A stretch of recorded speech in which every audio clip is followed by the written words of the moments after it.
Hello everybody and welcome back. So let's take a look at Houdini 18 and see what's the deal of this new sparse solver, new pyro solver, and what did side effects do. So I have geometry here and it's animated like this. I'm gonna go and use the shelf. So now we have two shelves for pyro. Pyro FX, this is the old stuff and it's great, and this is the new stuff. So we can choose any of these presets, and I'm gonna use billowy smoke. Select, it doesn't allow me to select, so let's just hit enter, and that's the source. So let's connect our geometry instead, and let's copy this. Okay, smoke source, and it made a sphere, created temperature field, density and a temperature, added some noise, and it rasterized that. Okay, so I'm gonna change this. I'm gonna scale it down so it's not too big. So 0.1. And I'm gonna connect the sphere instead. And if we hit play, it's gonna emit smoke. Great. So let's go and take a look. So you see here it says pyrosolver sparse. I'm not gonna do a one-to-one comparison. I'm just gonna explain what's happening. So let's hit play, and that's our result. If we hit W and look at the wireframe, you'll see that it's only simming where there is data. So that's the sparse behavior. Smooth, shaded. So that's the sparse behavior. It didn't include the entire container, which I believe, which is much bigger than this.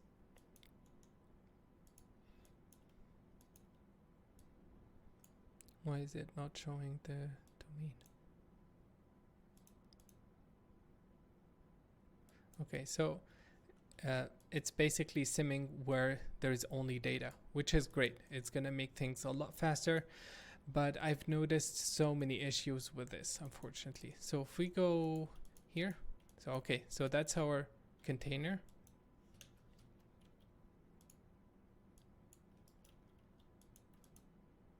So this is our container. I don't know why it's not showing.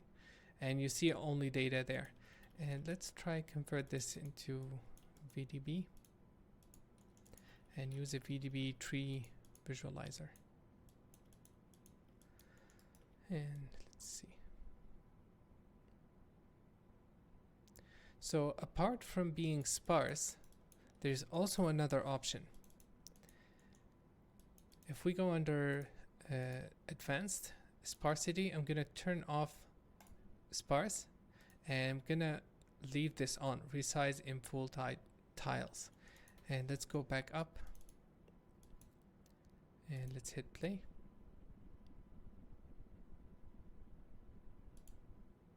Okay, so it's not, it is visible.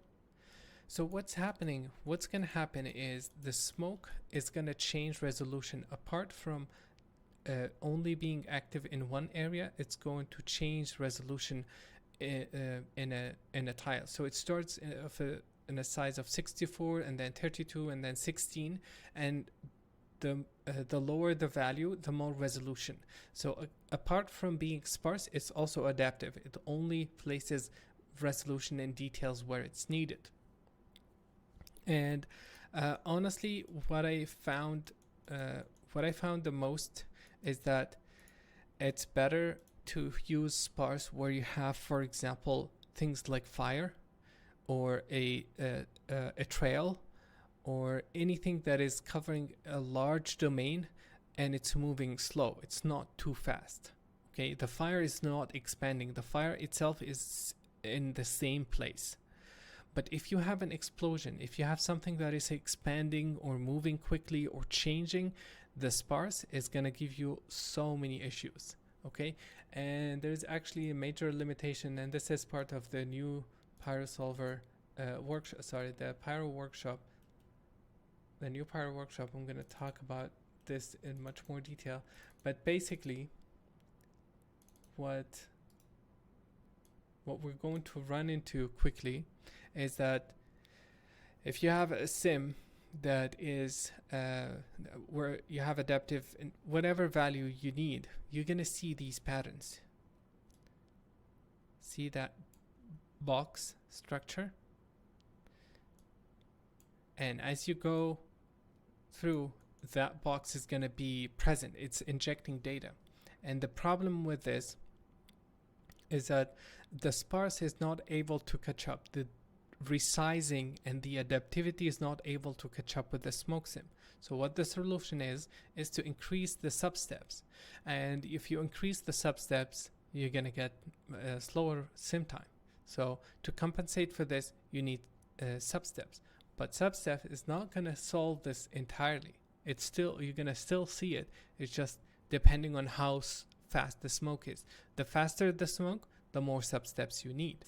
And there's also padding to add, obviously padding. So you can, so this is the original sim without sparse, and see how it's, we don't get any of these details, and that's what I want. That's the stuff I need for me to be able to do, to add details the way I want them. But if we get, forced details from the sim that looks like a square pattern, then it's not going to work. The other thing that we will see very often with sparse is we're going to see that resizing, disappearing data. And unfortunately, once you try to tweak all of this, you will end up spending more time doing test wedges to get this to work. And for me, what I ended up doing, because I run it overnight, it doesn't matter if this, it does, because you're going to pay more electricity, you're going to do less jobs overnight. But if you have a dedicated machine, you run this, doesn't matter if it takes 2 hours or 8 hours. For me, it's better for the sim, for example, to be efficient, be done in 6 hours, than I don't have to work on it any further or debug it anymore, versus something that takes 2 hours that I need to do 25 tests to get to work properly. Find the padding, try increase the substeps, or increase whatever settings they need. I'd rather have something that is certain to be stable and gets done in longer time, rather than me doing the work to get it to work and sim faster. And there's scenarios where we'll use adaptive. There's scenarios where we're not going to use adaptive. Okay. So this is not everything. So what they've done is, it's not very clear. It's not just a pyro solver that is new. It's not just the sparse thing that is new. They also added a new combustion model.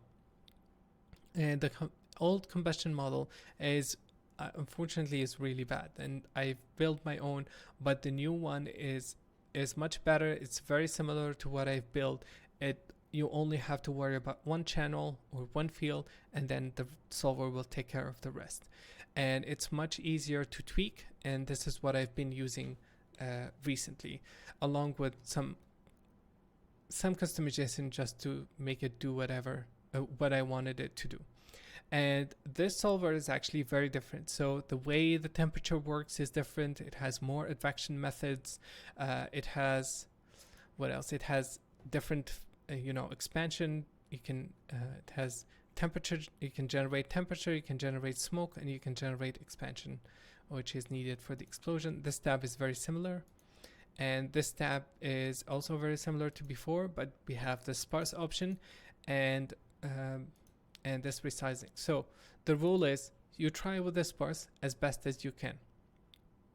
If it doesn't work, if you see issues, you start playing with the padding. Okay, the beginning is 0.3. You start increasing. The higher the padding, the slower it's going to be. And then if it doesn't work, if none of this works, you try and increase the substeps min to 2 and 2. Okay, if you get the stuff you need, great. If you don't get the stuff you need with the sparse on, with these settings, don't try to increase the substeps further, because you're going to be paying more. Depending on what the sim is, again, I would recommend turning off sparse completely and using the solver without that on. Now, when you have an explosion, you won't need sparse. It will not work well. If you have any fast moving smoke, like I showed here, it's not gonna work. Not this one. So if you're gonna have any fast expansion, it's not gonna work. Doesn't matter what the settings are. You will always get some of those details, and this is what side effects said to me. And there's no fix for this because the adaptive needs time, to check, and the faster the smoke, the more time it needs and the more sub steps. So if you have fast expansion, don't use sparse. It's gonna give you troubles, and it's better off not to use it at all.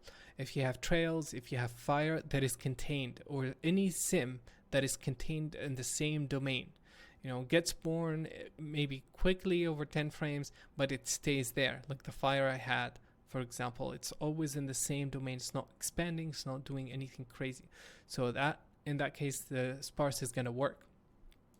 And as I said, the rules, try it. If it doesn't work, then just turn it off and wait for the sim to finish. That's it. The other thing so apart from the sparse, they added this the combustion model, a new system for creating fire and explosion and everything, and then they added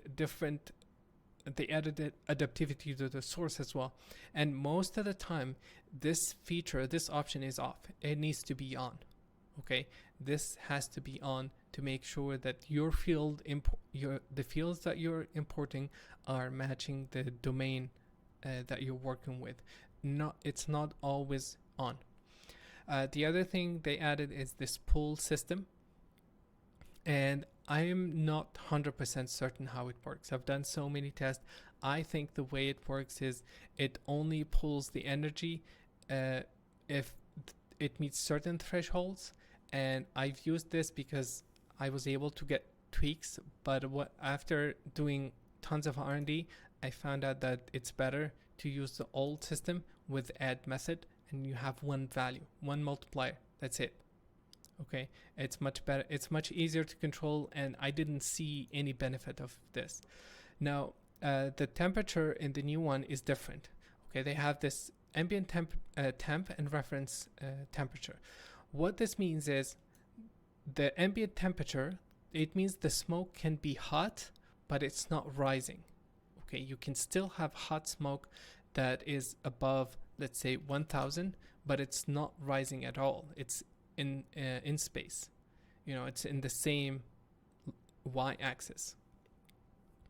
But then if the temperature drops below that value, the smoke is going to go down. And this is great for explosions where you have super hot source that emits, let's say, dust explosion, something, a missile that hits dust, it's going to emit hot smoke, and then that dust will certainly fall. So this is what this will allow you to do. Now, the buoyancy is decided by the difference of these two values. If we say a reference value is 2000, the smoke will rise, let's say, by a force of 1, because the difference is 1000. Okay, I don't know what the magnitude exactly, but the bigger the gap, the higher the buoyancy is going to be. And then the higher this value, the more range you're going to have for the smoke to drop and fall down. So if it's 2000, then the entire environment is hot, but anything below that is going to start to fall down. And I think there is no rule. Like, if you wanted the smoke to go up quickly, then you increase the gap between these two, and then if you set it to 0, it's not gonna go down at all. That's the ambient temperature, basically. And then you have a built-in gravity. You have two methods for the advection. Disable this faster. It doesn't capture. It doesn't capture a lot of details from the velocity. It gets diffused over time. Single projection will try to maintain some of that. Double projection is the best, but it's also the slowest, obviously. And then this is the same. Everything is the same, except that they now operate on threading. So what you actually affect is the flame input, and then that will indirectly affect the way the smoke behaves. Okay, if you disturb the shred, if you disturb the flame or the temperature, you're gonna see that result propagated into the density field, which will give the smoke the effect that you want. And this patient obviously affects the density. So that's really it for this. The hourglass, this tab here is to, again, the solver over time will lose details in the velocity, will lose details in the divergence fields, and all these things will help to, you know, maintain and restore some of that. Honestly, I didn't see a big difference between the filtered glass and, you know, a single and double, but I know that they're meant to improve the quality of the sim. But the sim time can be can change quite a bit, from 2 to 3 hours between these tweaks. So we have to be very careful. For me, I'd rather get something that looks really nice with, you know, with these off, without the sparsity, because I know it's gonna be stable and fine. And if it's not possible, then I turn on enable sparse. Now, however, this sparse is actually making things really, really fast. So sim time compared to before, they can be, if it worked properly, they can be anywhere from 3 to 5 times faster, depending on the sim, depending on where the data is. But I've seen a huge increase when it works and when it's stable. So that's it. That's it for the new stuff. I'm gonna look at some more tests and learn from them. We'll see you in the next video. Thank you guys for watching, and see you in a bit.